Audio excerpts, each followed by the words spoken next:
A Fresh Start in Seattle. Part 1, English. Michael arrived in Seattle on a rainy Tuesday morning. He had accepted a job offer from a tech company downtown. The city felt unfamiliar but full of potential. At the airport, he ordered a coffee and practiced his English. "Could I have a medium latte, please?" he asked. The barista smiled and nodded. Michael was relieved to be understood. He took a cab to his temporary apartment. The driver was friendly and talkative. "Where are you from?" he asked. "Germany," Michael replied. "Welcome to Seattle," the driver said. Michael thanked him and smiled. He looked out the window, observing the city. Tall buildings and green trees lined the streets. He saw people walking dogs and sipping coffee. It was the beginning of something new. Part 2, English. The next day, Michael visited his new office. It was on the 15th floor of a modern building. He met his manager, Sarah, who welcomed him warmly. "Let me show you around," she said. They walked through open workspaces and meeting rooms. Employees greeted him with friendly smiles. Michael introduced himself clearly and politely.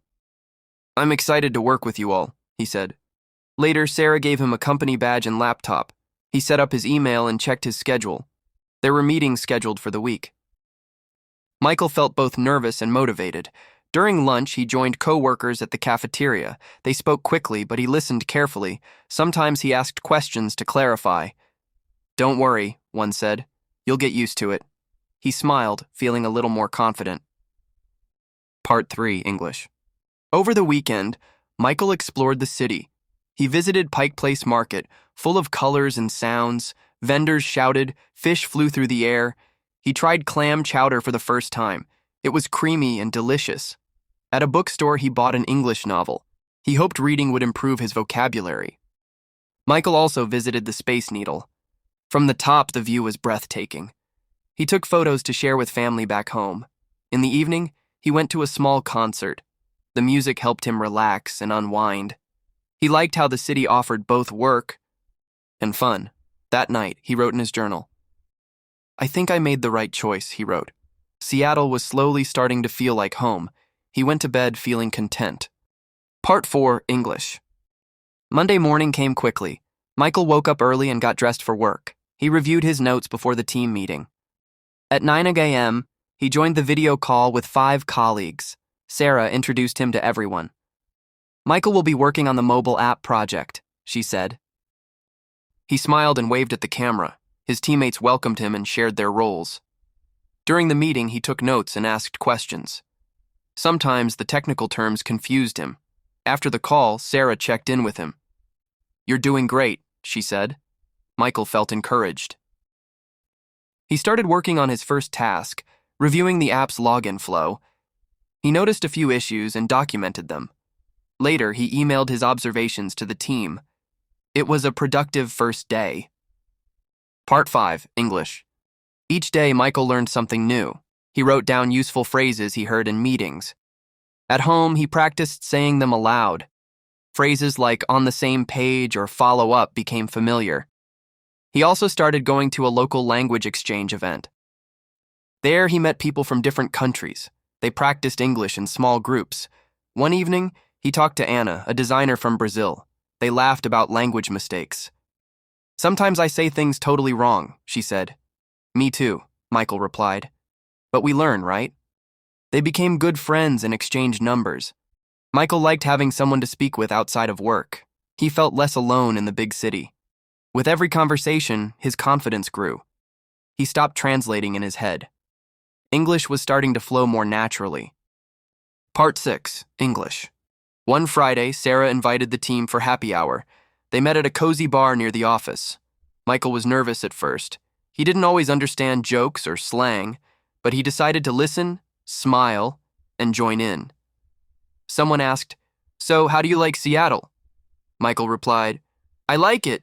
It rains a lot." Though, everyone laughed and nodded in agreement. The conversation moved quickly between topics. He focused on catching key words. He asked someone to explain a joke, and they did kindly. It helped him feel included. He even told a story about getting lost on his first day. Everyone laughed with him, not at him.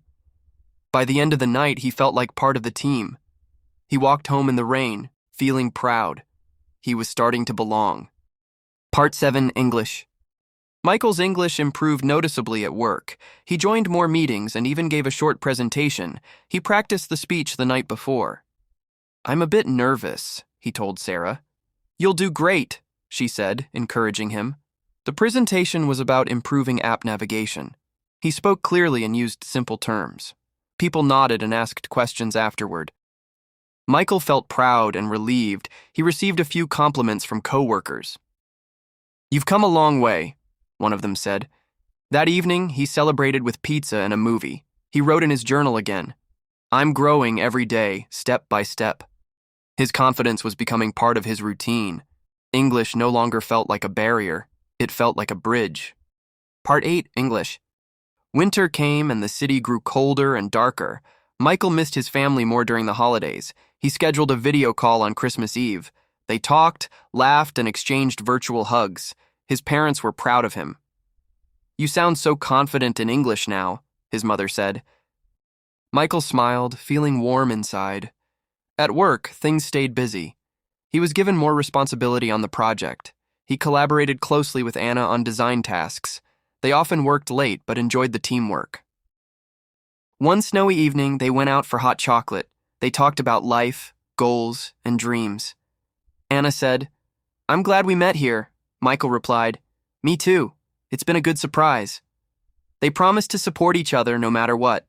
A friendship was turning into something more. Part 9, English. Spring arrived with flowers and sunshine. Michael had now been in Seattle for nearly a year. His English was fluent and his work was solid. Sarah invited him to speak at a company event. He prepared carefully and rehearsed his talk. The topic was adapting to a new culture. On the day of the event, he stood on stage confidently. He shared his story with honesty and humor. People laughed, clapped, and thanked him afterward. Several employees said they were inspired. Michael felt deeply proud. After the event, Anna gave him a hug. "You were amazing," she said. They walked home holding hands. Seattle wasn't just a place anymore. It was a part of him now. It was home. Part 10, English. 1 year later, Michael reflected on his journey. He stood on a hill overlooking the city skyline. So much had changed since that rainy morning. He had grown in language, career, and life. He had new friends, new love, and a new self. Seattle had tested him, but also welcomed him. He felt grateful for every moment, the easy and the hard. His English was now a tool, not a challenge. He could express ideas, emotions, and jokes freely. He no longer feared making mistakes. Mistakes were how he learned. Michael smiled as the wind blew through his hair. He took a deep breath and closed his eyes. He was proud of the man he had become. There was still much to learn, but that was okay. Life, like language, was a journey, and he was exactly where he needed to be.